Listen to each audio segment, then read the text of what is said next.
Welcome back. Thanks a lot for staying with us. We're getting some big updates coming in from Karnataka now. Big news coming ahead of the Karnataka elections. Karnataka Congress chief D.K. Shivakumar has said that there will be no alliance in the state. Congress will fight alone in the 224 assembly constituencies, and the party is confident that it will form the government with a thumping majority. That's the big word that's coming in from Karnataka Congress chief D.K. Shivakumar, one saying that there will be no alliance in the state, Congress will go solo, and they're extremely confident of winning with a thumping majority as well. My colleague and senior editor Pallavi Ghosh now joining us on the broadcast. Pallavi, first, why the decision to go solo as far as the Congress is concerned? Well, I mean, last time round, if you remember, they had an alliance with the JDS and the alliance just did not work to their advantage. It was always a very frosty relationship between the two of them and ultimately leads to a loss of the Karnataka government. So I think the Congress party, there are two reasons. One, it's burnt its fingers, but it doesn't rule out the possibility at a later stage they require the numbers from other like-minded political parties to join hands to form the government in the state. And the second thing is that whenever you are the major national party, it's largely seen as a fight between the BJP and the Congress. You cannot talk about having whole alliance because it just makes you end up looking weak. You have to sound, you have to look confident, and that's the reason why the PCC chief D.K. Shivakumar is making Pallavi, the point. I apologize for interrupting. We in fact have the KPCC president D.K. Shivakumar now joining us on the broadcast. So why the decision to go solo? I'm not able to hear you. Can you hear me now, sir? No, I'm not able to. Sir, can you hear me?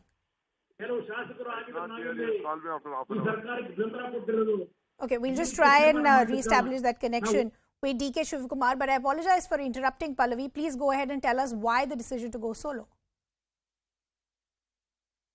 Okay, we seem to have lost that connection with Pallavi as well. But that's the big update that's coming in from Karnataka, where D.K. Shivakumar has now said that, one, there will be no alliance going forward, and the Congress is extremely confident of going solo and winning elections with a thumping majority. As my colleague Pallavi was just pointing out, that the previous alliances just haven't worked for them. But one of the biggest concerns for the Congress in Karnataka has been infighting. So has that been sorted before this decision has been made to go solo? And if they go solo, under whose leadership will the Congress be fighting these elections? These are some questions that still remain to be unanswered. But the big word coming in from D.K. Shivakumar is that there will be no alliance going forward.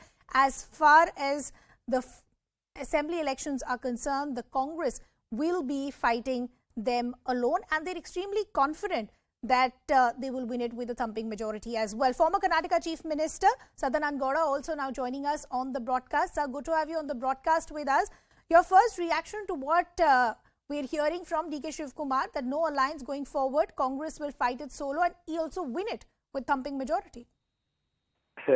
Practically, nobody is willing to have an alliance with Congress. Nobody. So, the statement made by the Mr. D.K. Shivakumar is practically on the basis of the thing that he came to know that nobody is going to have an alliance with them. So, they want to go alone. And certainly the infight between Siddaramaiah and D.K. Shivakumar, it has come to the streets now. And that infight itself, they may not be able to go for elections under the leadership of either under the leadership of Siddaramaiah or under the leadership of D.K. Shivakumar. I think that itself is it will have a great setback for Congress in Karnataka. And at no point of time they will come to power in Karnataka in 2023 elections. I think that their number will be reduced in the next elections. The Congress, on the other hand, are extremely confident of their performance. They're saying thumping majority 130 plus. But what I want to understand, this is interesting what you said. Do you think this is a lack of alliance partners, or this is the Congress decision wanting to solidify their position and make it a clear contest between the BJP and the Congress? The BJP has got its own cadre. BJP has got its own strength. And BJP, at present, we are ruling the state government, and all the people are very happy in the state of Karnataka. Under such circumstances, at no point of time, the Congress can win the elections. But sir, while there is no denying the fact that infighting within the Congress has been a huge issue, as you rightly pointed out, but even for the BJP, there have been enough murmurs as far as a possible leadership change, the possible chief ministerial face change as well. And there have been a lot of controversies in Karnataka as well. So isn't the BJP also on a shaky wicket? No, certainly not, because the Congress has no other issue rather than to create some issue and just come out with certain allegations against the BJP in Karnataka. I certainly feel that the present Chief Minister is doing extremely well. Yesterday, our top leader, B.S. Yediyurappa, he has been inducted as the parliamentary board member. And all this has given a moral boost to BJP, and people are very happy now because our leaders are recognized. Our party cadre is also at present doing extremely good work, and we have already started our election work in 224 constituencies also. And even only the finalization of candidates in certain areas are left behind. Rest everything is clear. There is no infight. There is no change of leadership as simply false allegations are made by the Congress. So these are the... Okay. Sir, I'll just request you to stay on with us. I want to take in a reaction from the JDS as well. Tanveer Ahmed is joining us on the broadcast. Good to have you on the broadcast with us. How do you see the Congress's decision wanting to go solo now? Firstly, let us really try to analyze, ascertain who wants to join Congress. There are basically three parties here. We don't want to join Congress, and BJP will never join Congress. And what exactly is Mr. D.K. Shivakumar trying to say, that they want to go alone, go solo and all? First, let him establish, is he the chief ministerial candidate? Who's the chief ministerial candidate? What is the agenda on which they are working on? Absolutely, those are most important questions. Going solo and not solo is absolutely not a question to ask or even to evaluate. Okay, I'll just request you to stay on with us. I want to take in first a reaction from the KPCC as well. Sanket Yanagi also now joining us. Now, Sanket, if you heard the discussion so far, both the JDS and the BJP are saying this is not some pat on the back for the Congress of them wanting to go solo. This is because nobody else wants to join hands with you. It is an erroneous statement and unbelievable. Firstly, let us make it very clear. BJP and JDS, they are joining hands with each other. JDS is another B team of BJP. Let us be very clear on this. As well as SDPI and PFI are the B teams of BJP. They will always join hands and fight together. No, but let's talk about your own position. Infighting within the Congress has been ailing your party for the longest time. Who will it be fought? Under whose leadership if you want to go solo? Has that been sorted? When we are capable to fight independently and we are independently fighting, then what is the problem with the JDS or BJP? It is their problem. If they want us and we don't want to join hands with them, if they want to unite with all the PFI, SDPI, JDS, it is their problem. Why should we join hands with them? We are independent and we are capable. We can handle this situation independently. Okay. And the people are with us. Okay, you're saying you have the support of the people and you're extremely confident of winning it with a thumping majority. I'll just request you. People are with you. Okay, I'll just request you to stay on with us. Tanveer Ahmed, how do you respond to what Sanket Yanagi is saying, that what are the JDS and BJP talking about? The JDS itself is a B team of the BJP. Mr. Sanket is absolutely, I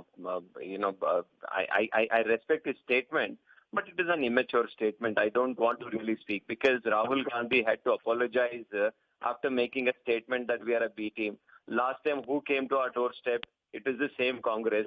It is the same Mr. Ghulam Nabi Azad. It is the same Sonia Gandhi ji who came to our doorstep saying that, why don't you become the chief minister? And who ensured that this government falls? It was absolutely Congress who ensured that this government falls. So let them really not take a moral high. Who really, when SDPI was caught, who was the one who went away and said that all the allegations and all the cases against the SDPI members should be dropped? It is the same Congress. Mr. Siddaramaiah, D.K. Shivakumar and all those people are absolutely busy doing infighting. They are not worried about Karnataka, Kannadiga's problem. They are more worried about to portray Siddaramaiah Utsava is more important or D.K. Utsava is more important. That's absolutely. Actually, they are becoming a fodder to BJP. BJP is not taking them seriously at all. If at all BJP has a ground fight with any party here in Karnataka, it is JDS. And what is happening with BJP? the weakest chief minister So we have Sanket, ever seen यानी here कि in Karnataka. Tanveer Ahmed has completely even ruled out the Congress as even as a relevant opposition. He's saying the fight is only between the JDS and the BJP. But I want to take in a word from Sadanand Gowda as well. The confidence as far as the Congress is concerned, they're saying the people's support is with us because the people of Karnataka have seen what has happened as far as the Basavaraj Bommai government is concerned. Mr. Gowda, can you hear me? Okay, we'll try and reestablish that connection with him. But Sanket, how do you respond to what Tanveer Ahmed is saying? He's saying the Congress is not even a relevant opposition. The fight is going to be between the JDS and the BJP. JDS is considering itself as relevant even till this day. That itself is a wonder. That's the eighth wonder. Firstly, let me say, JDS has already been reduced to single digit now. And it will be vanishing from that position also in the next elections because it's only a family party. There is no other candidate other than the family members, first family, let me say it very clearly. And secondly, so JDS has lost its significance, importance, and they are only fighting for the cause of their survival. And they never fought for the people of Karnataka at this stage. And we don't consider it to be relevant to discuss more about the JDS. Okay. Let us rule it out. So the Congress is BJP, ruling the I'm JDS saying, out, the JDS is ruling the Congress out. We'll really have to see how this really plays out. But the Congress is saying we will go solo. We're extremely confident of winning with our own numbers. Unfortunately, I'll have to leave the conversation there. Would like to thank all our guests. We're shifting our focus to some other breaking details also coming. Now, as BJP workers get out former Chief Minister Siddaramaia's vehicle in Kodagu and allegedly tried to throw eggs on his vehicle, his son, who's also an MLA, along with Congress workers, sat on a dharna in Mysore, causing a traffic jam and raised slogans against the BJP. That's the update that we are tracking. We'll try and get more details. My colleague Ritu is now joining us on the broadcast. Ritu, just talk to us about what really happened. Yes, so on one side, you see in the Kodagu when former CM Siddaramaiah had visited Kodagu district, in fact, to take a stock of the damage that has been caused because of the flood. And now you see on the other side, there's a reflection over here in the Mysuru as former CM Siddaramaiah was being get out by the BJP workers, and also the workers allegedly threw the eggs on his vehicle. And right after that, the Congress workers in the Kodagu district itself came to the site and they too started protesting. The SP Ayappa had to in fact come to the site immediately and tried in fact pacifying both the party workers. But you see in the Mysuru, there's a reflection of what exactly happened with the Siddaramaiah over there. And here the son of Siddaramaiah, Yatindra Siddaramaiah, who's also an MLA from Varuna, here he sat on a dharna and started protesting against the BJP party workers and also raised the slogans for doing that act over there in the Kodagu on his father. So that's the kind of a clash that has been seen between both, you see, the BJP workers as well as the Congress workers. Okay, Ritu, thanks a lot for getting us all those details. We'll keep tracking all these developments and much more. But for now, we're slipping into a very short break.